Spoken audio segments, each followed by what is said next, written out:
आपके आपके किसी परिचित के ऊपर यदि कोई झूठा मुकदमा हो जाता है तो उससे बचाव आप कैसे करेंगे। दुर्भाग्य से हमारे देश में बयान में विवेचना अधिकारी को दस्तखत नहीं कराने होते हैं, इसलिए वह पूरी तरीके आजाद होते हैं और कुछ भी मनगढ़ंत लिख सकते। हमें उन्हें कुछ भी मनगढ़ंत लिखने से रोकना है। कैसे रोकेंगे, इसके बारे में आज हम चर्चा करेंगे। विवेचना अधिकारी को अपने बयान कैसे दर्ज कराएं। अपने बयान हम कैसे दर्ज कराएं जिससे वो कुछ भी ना लिख सकें। सबसे पहले आप 10 रुपए का स्टाम्प पेपर खरीदें। स्टाम्प पेपर जिसका बयान देना है या जिसका बयान होना है उसके नाम और पते से खरीदा जाएगा।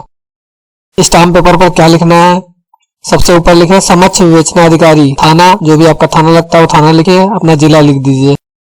विषय में मुकदमा अपराध संख्या, यानी कि जो भी आपका मुकदमा आपके ऊपर दर्ज हुआ है उस मुकदमे का अपराध संख्या लिखिए, यानी कि FIR नंबर। जैसे मैंने लिख रखा है 000/2018। अपने मुकदमे का सरकार बनाम मुकदमा है तो सरकार बनाम लिखिए, नहीं तो आपको नहीं पता है तो आप लिख दीजिए जो भी वादी हो वादी के, उसके बाद बनाम अपने सभी आरोपियों के नाम, ठीक है। या फिर आप मुख्य अभियुक्त का नाम, जैसे पति होता है तो पति का नाम लिख करके आदि लिख सकते। अंतर्गत धारा 498, 376, 317, 323, 504, 506 IPC 3/4 DP एक्ट विपक्षी के सरशपथ बयान आप अपनी धाराओं के हिसाब से इसमें बदलाव कर लीजिएगा। सरशपथ मिन जानिब अपना नाम लिखिए, फलाने कुमार, उम्र अपनी उम्र लिखिए, इतने वर्ष, पुत्र श्री अपने पिता का नाम लिखिए, निवासी मकान नंबर लिखिए, नगर आपका जो भी नगर लगा वो अपना नगर लिखिए, रोड जो भी आपकी रोड हो रोड लिखिए, अगर आपका कोई लैंडमार्क है यानी कि प्रसिद्ध स्थान तो वो भी लिख दीजिए, जिला अपना जिला लिखिए, प्रदेश जो भी आपका अपना प्रदेश लगता है प्रदेश लिख दीजिए। आगे लिखिए, मैं शपथकर्ता सरशपथ निम्नलिखित बयान करता हूँ। पॉइंट नंबर 1, यह कि शपथकर्ता उपरोक्त दिए गए पते का निवासी है एवं शपथ पत्र में दिए गए तथ्यों से बखूबी वाकिफ है। पॉइंट नंबर 2, यह कि शपथकर्ता उपरोक्त मुकदमे में आरोपी संख्या 1 है। अपने हिसाब से आप इसको बदल लीजिए। यदि आप आरोपी संख्या 2 है तो यहाँ की जगह 2 लिख लीजिए, आरोपी संख्या 3 है तो अपने हिसाब से 3 लिख लीजिए, आरोपी संख्या 7 है तो अपने यहाँ 7 लिख लीजिए।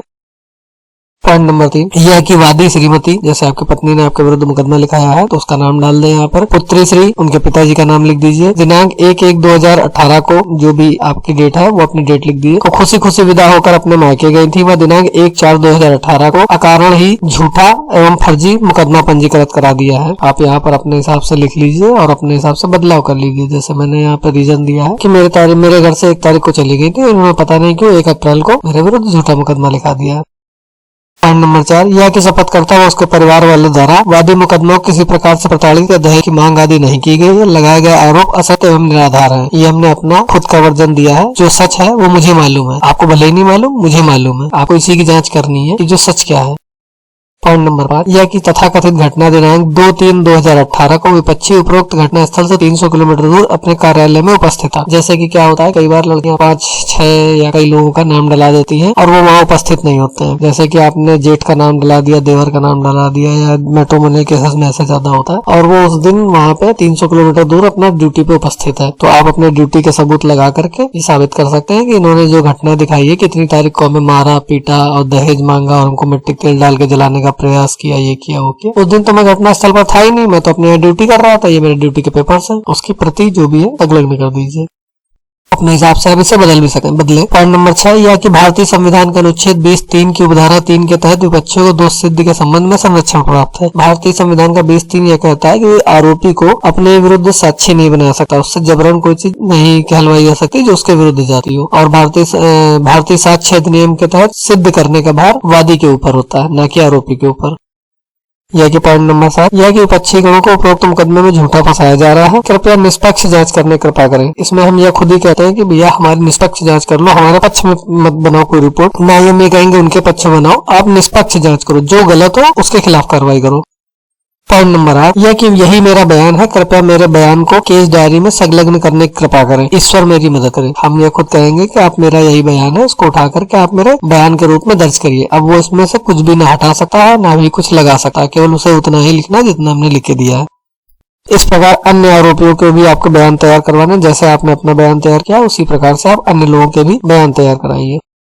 अब आपको गवाह के भी बयान कराने हैं। यदि आप अपने पक्ष में कुछ गवाह तैयार कर सकें तो उनके भी अलग अलग शपथ पत्र बनाकर तैयार कर लें। मैं शपथकर्ता सशपथ निम्नलिखित बयान करता हूं। ये पॉइंट नंबर 1, यह कि शपथकर्ता उपरोक्त दिए गए पते का निवासी है एवं शपथ पत्र में दिए गए तथ्यों से बखूबी वाकिफ है। पॉइंट नंबर 2, यह कि शपथकर्ता उपरोक्त मुकदमे में विपक्षी गणों को विगत कई वर्षों से भली भांति जानता और पहचानता है। पॉइंट नंबर 3, यह कि विपक्षीगण सीधे व सज्जन स्वभाव के व्यक्तिगण है। आस पड़ोस से किसी भी व्यक्ति से उनका कभी कोई वाद विवाद विगत वर्षों में नहीं हुआ है। पॉइंट नंबर 4, यह कि वादी मुकदमा श्रीमती, जो भी आपकी पत्नी है कोई है उसका नाम लिख दीजिए, और अपने पिता के साथ खुशी खुशी विदा होकर गई। वह जाते वक्त मेरे घर में मुझसे मिलने आई। जैसे कि यह इसमें मेरे केस में वादी मुकदमा जो है, यानी कि जो भी महिला जिसने मेरे विरुद्ध मुकदमा लिखाया है, वो जब जा रही तो उस वक्त मेरी पड़ोसन खड़ी थी और उससे वो मिलके गई है। तो यहाँ पे जो पड़ोसन है वो आई विटनेस है, उसने स्वयं इनको जाते देखा है और खुशी खुशी विदा होकर के गई थी और बाद में मेरे विरुद्ध मुकदमा लिखाया है। तो ये उसकी आई विटनेस है और ये वो बयान दे रही है। आप अपने हिसाब से यदि आपका ऐसा कोई विटनेस हो तो आप उसे खड़ा कर सकते हैं, या कोई अन्य व्यक्ति हो जो आपके घर में किराए पर रहता हो तो उसको भी विटनेस बना सकते हैं। तो इस प्रकार से अपने हिसाब से इसमें बदलाव कर लीजिए। नेक्स्ट में आप जैसे किसी कुछ लोग ये लिख सकते हैं कि यह कि आरोपी संख्या 3 यानी वादी मुकदमा की ननद व 2 बच्चों की मां है, जो कि कई वर्षों से ससुराल में निवासित है। उनके द्वारा वादी मुकदमा के साथ मारपीट करने, दहेज मांगने आदि के झूठे और मनगढ़ंत आरोप लगाए गए हैं और देश भावना से परेशान करने की नियत से अंकित कराए गए हैं। जैसे कि एक महिला है, उसकी शादी हो चुकी है, शादी 4 साल पहले हुई या 8 साल पहले हुई। वो अपने पति के साथ अपने ससुराल में रह रही है। उसका ससुराल ज्वाइंट फैमिली का है, देवर है, जेठ है, बच्चे हैं जो पढ़ रहे हैं, एक बच्चा पढ़ रहा है, एक बच्चा गोद में है, इस प्रकार से है। तो वो सुबेरे उठी होगी, सो करके उठने के बाद बच्चे के लिए जो है दूध बनाती होगी, दूसरे बच्चे के लिए खाना बनाती होगी, नाश्ता बनाती होगी, फिर उसको स्कूल छोड़ने जाती होगी, फिर दोपहर में लेने जाती होगी, फिर सास ससुर उसको नाश्ता पानी खाना, पति को खाना, ठीक है। उसके बाद सबको विदा कराती होगी, दोपहर बच्चे को लेके आती होगी, फिर उसका दिन भर का काम कराती होगी। तो ऐसी महिला जो है आपके यहाँ पे अपने पति से दहेज मांगेगी, तो दहेज अगर मांगती भी है तो उससे उसको क्या बेनिफिट है, यानी कि वो फर्जी मुकदमा लिखाया गया है। इसलिए बहन और बहनोई का या इन सब लोगों का नाम हटा दीजिए। उनके अपना परिवार है, वो अपने परिवार में खुश है, उनको आपके दहेज से कोई मतलब नहीं है। इन्हें फर्जी रूप से फंसाया गया। तो इसमें बच्चे जो पढ़ रहा है उसके पेपर्स, पति जो है उसके पेपर्स, सास ससुर के पेपर्स, वहाँ के सास ससुर की बीमारी जो भी कुछ है वो सारे पेपर्स भी लगाए जा सकते हैं ताकि उनका नाम हटाया जाए। यह कि ऐसी स्थिति में उपरोक्त मुकदमे में आरोपी संख्या का 3 का नाम पृथक किया जाना न्यायिक में उचित एवं न्यायसंगत है। यह कि शपथकर्ता बिना किसी दबाव के निष्पक्ष रूप से न्याय की मंशा के अनुसार शपथ पत्र प्रस्तुत कर रहा है। यहाँ पर यह कह रहे हैं कि हम इनके पक्ष में या उनके पक्ष में बयान नहीं दे रहे हैं, हम ये चाहते हैं कि इसमें केस में न्याय हो और बेकसूर लोगों को फंसाया गया है, इसलिए जो है हम न्याय के लिए यहाँ पर बयान दे रहे हैं। सत्यापन कर दीजिए। सत्यापन मैं शपथकर्ता सत्यापन मैं शपथकर्ता सशपथ सत्यापित करता हूँ शपथ पत्र की धारा लगायत 1 से 6। यदि आपके पॉइंट 1 से लेकर के 8 तक हो तो आप 6 की जगह पे 8 लिखेंगे। तक मेरे निजी ज्ञान एवं विश्वास के अनुसार सत्य एवं सही है, कुछ भी असत्य नहीं है। परमेश्वर मेरी मदद करे। आज दिनांक जो भी आज की तारीख हो वो अपना डाल दीजिए। कोई जिला एवं सत्र न्यायालय जिला अपना जिला लिख दीजिए। मैं नियम अनुसार हस्ताक्षर बनाकर सत्यापित किया। दिनांक डाल दीजिए और हस्ताक्षर कर दीजिए। यहाँ पे आपको वो दिनांक डालनी है जिस दिनांक को आप कचहरी में साइन करेंगे। इस प्रकार प्रथम पृष्ठ स्टाम्प पेपर पर व अन्य A4 साइज पर प्रिंट कर ले। यानी कि आपका जैसे बयान आपका 3 पन्ने का हुआ तो पहला पन्ना जो है वो आपको स्टाम्प पेपर पर प्रिंट करना है, बाकी के आप A4 साइज के पेपर पर प्रिंट कर सकते हैं। यानी कि टोटल 3 पन्ने आपने प्रिंट कर लिए और इसमें पहले वाले पन्ने पर आप अपनी एक फोटो लगा करके उसकी नोटरी करा लें। सभी की आपको 2-2 छाया प्रति करानी है। अब एक कवरिंग लेटर आपको तैयार करना है।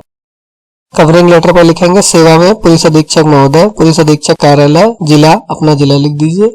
ये वो जिला आपको लिखना है जिस जिले पर थाने में मुकदमा दर्ज है। विषय मुकदमा अपराध संख्या फलाना फलाना फलाना वे विवेचना अधिकारी महोदय को भेजे जाने हेतु प्रार्थी के लिखित बयान में संलग्न। महोदय मैं प्रार्थी श्री फलाना अपना नाम लिखिए हूँ। प्रार्थी के विरुद्ध थाना उस थाना लिखे जिस थाने में मुकदमा पंजीकृत है। मैं मुकदमा अपराध संख्या फलाना फलाना 2018 पंजीकृत है। प्रार्थी उपरोक्त जांच में सहयोग करते हुए अपने लिखित बयान प्रेषित कर रहा है। कृपया अभिलिखित कर संबंधित विवेचना अधिकारी को हस्तांतरित कराने कृपया करें, आपकी महान दया होगी। आप यहाँ कह रहे हैं कि मैं जांच में सहयोग करते हुए अपने लिखित रूप में बयान प्रस्तुत कर रहा हूँ। कृपया जांच में सहयोग करते हुए ये बयान विवेचना अधिकारी को देने की कृपा करें। अब यहाँ पे एसपी साहब जो है वो सीओ साहब को देंगे, सीओ साहब थाने को देंगे, थाना आपके विवेचना अधिकारी को देगा। ये भैया इस मुकदमे में बयान आया फलाने के। नीचे दिनांक डाल दीजिए और हस्ताक्षर कर दीजिए। संलग्नक में लिखिए, आप सभी संलग्नक में पूरी समरी बना लें। बयान आरोपी संख्या 1, ठीक है। आपने जितने भी लोगों के बयान सब लिख रखे हैं सबके आप एनेक्सर बनाइए कि आप इतने पन्ने भेज रहे हैं। आरोपी संख्या 1 2 वर्ग, 2 वर्ग का मतलब होता है 2 पन्ने। जैसे आपने बयान दिया उसमें 2 ही पन्ने हैं तो यहाँ सामने लिखेंगे 2 वर्ग। आरोपी संख्या 2 2 वर्ग। आरोपी बयान गवाह संख्या 1 3 वर्ग। बयान गवाह संख्या 2 3 वर्ग, कुल 10 वर्ग। यानी कि सारे पन्ने गिन लिए हमने, कुल 10 पन्ने हम आपको भेज रहे हैं। कवरिंग लेटर के साथ शपथ पत्रों की एक मूल प्रति संलग्न करें व रजिस्टर्ड डाक से अपने जिले के अनुसार वरिष्ठ पुलिस अधीक्षक या पुलिस अधीक्षक महोदय को भेज दें। यहाँ पर कहना यह है कि जो भी आपका शपथ पत्र तैयार हुआ उसके ऊपर यह कवरिंग लेटर लगाएं और इसको एसपी साहब या एसएसपी साहब को भेज दें। नोट, छोटे जिलों में पुलिस अधीक्षक का पद होता है जबकि बड़े जिलों में कई पुलिस अधीक्षक होते हैं, इसलिए उनके ऊपर वरिष्ठ पुलिस अधीक्षक का पद बनाया जाता है। आपके अनुसार यदि आपको फलाने थाने का पुलिस अधीक्षक पता है तो छोटे जिलों में केवल एक ही पुलिस अधीक्षक होता है, तो इसलिए आप पुलिस अधीक्षक को भेज दें। लेकिन बड़े जिले जो होते हैं वहाँ पर कई पुलिस अधीक्षक होते हैं, तो वहाँ पर उनके ऊपर वरिष्ठ पुलिस अधीक्षक बनाया जाता है। यदि आपको अपने थाने से संबंधित पुलिस अधीक्षक का पता है तो सीधे भेज दें, यदि आपको नहीं पता तो आप वरिष्ठ पुलिस अधीक्षक को भेज दें। सभी की एक छाया प्रति विवेचना अधिकारी को रजिस्टर्ड डाक से भेज दें व अवगत कराएं कि मूल प्रति द्वारा एसपी या एसएसपी प्रेषित की गई है। अब इसकी एक फोटो कॉपी जो है वो विवेचना अधिकारी को डायरेक्ट भेज दें और उसे बता दें कि इसकी मूल प्रति वाया एसएसपी आपको आ रही है। सूचना का अधिकार। अब सूचना का अधिकार का इस्तेमाल करें और सूचना के अधिकार के तहत जन सूचना अधिकारी महोदय से पूछें कि विवेचना अधिकारी को एसएसपी साहब द्वारा जो बयान भेजे गए थे वो उनको मिल गए कि नहीं मिल गए। दूसरा, उसमें प्रगति आख्या मांगे, यानी कि आपने अभी तक क्या कार्रवाई की आप ये मांग सकते हैं। ठीक है, इसके अलावा आप चाहें तो अपने बयानों की ही सर्टिफाइड कॉपी भी मांग ले, यानी कि जो आपने भेजा था उसी की आप प्रमाणित प्रति मांग ले जिससे कल को वो गायब ना हो सके।